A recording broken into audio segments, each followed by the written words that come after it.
In 2011, a painting called Silence After Rain sold at a New York auction for $2.3 million.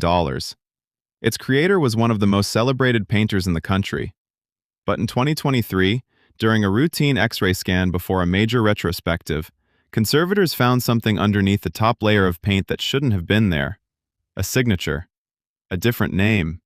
The name of a woman who, 20 years earlier, had been publicly branded a liar and dismissed as delusional. And that raised one question.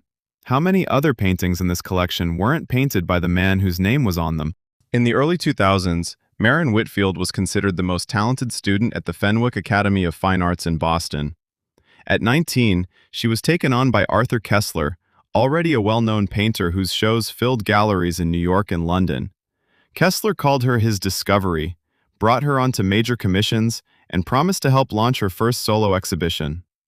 Maren spent months barely leaving the studio, trusting her mentor more than she trusted herself.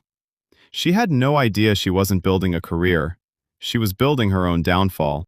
In the fall of 2003, the Aurora Gallery opened Koestler's new show, the one he'd been promising for months.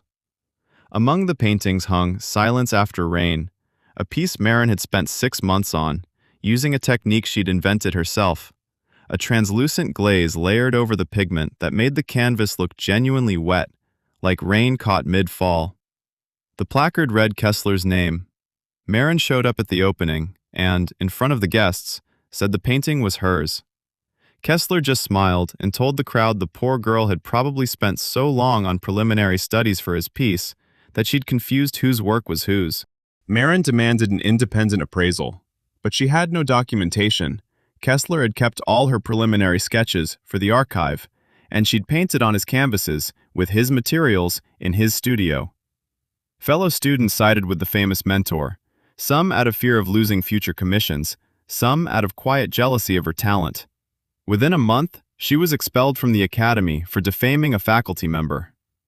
Maren left Boston and stayed out of the art world entirely for almost 20 years. Meanwhile, Silence After Rain became Koestler's signature piece, and he went on to land commissions from museums across the world. Nobody remembered the story of the delusional student until 2023.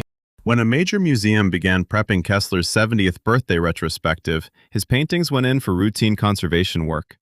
The X-ray of Silence After Rain revealed what had been hiding under the varnish for 2 decades, a faint signature near the edge of the canvas, M. Whitfield, 2003, written in her distinctive left-leaning handwriting. The technicians assumed it was a scanning glitch and ran the image again. The signature was still there. But that wasn't even the strangest part.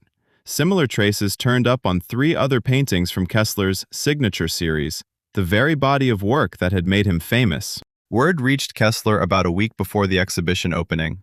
He insisted the scan results stay private. This could be sabotage from a jealous rival, he told the museum board. The gallery director, with millions of dollars in contracts riding on the show, agreed to sit on the information. But one of the junior conservators, a young technician named Owen Marsh, had already photographed the scans on his phone before the files mysteriously disappeared from the museum's server. He didn't know Maren. He just couldn't understand why the truth was being buried the day before an exhibition opened under someone else's name. Marsh tracked Maren down through old classmates. She was teaching art at a small community college outside Portland, Maine, and had all but given up on painting as a career. When he showed her the scans, she told him something no one had ever known. Before handing Silence After Rain over to Koestler for final touches, she'd deliberately signed it underneath the surface as insurance in case her work was ever stolen. It was a safety net she'd made for herself and then, over the years, half forgotten about. While Marsh and Maren worked out what to do next, other former Koestler students started coming forward, each one with a strikingly similar story. The answer to the question from the very beginning, how many paintings weren't really his, turned out to be worse than anyone expected.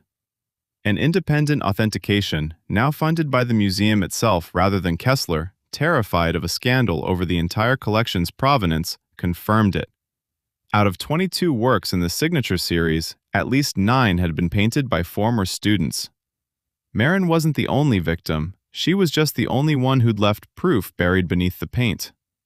The retrospective was canceled 3 days before opening. In its place, the museum held a press conference where Maren Whitfield showed her own work publicly for the first time in 20 years. Work no one could claim credit for but her. Kessler was stripped of his honorary faculty title. 3 galleries terminated their contracts with him, and his paintings were pulled from sale pending a full review of the collection. Maren was offered a solo show, in the very same gallery where she'd been called a liar 2 decades earlier. This time, the placard with her name went unquestioned. She agreed to exhibit on one condition: that beside Silence After Rain, the gallery hang an enlarged print of the X-ray scan, the signature that had waited 20 years to be seen. She didn't spend 20 years fighting for justice. She just once hid the truth in the one place no one ever thought to look, underneath the painting itself.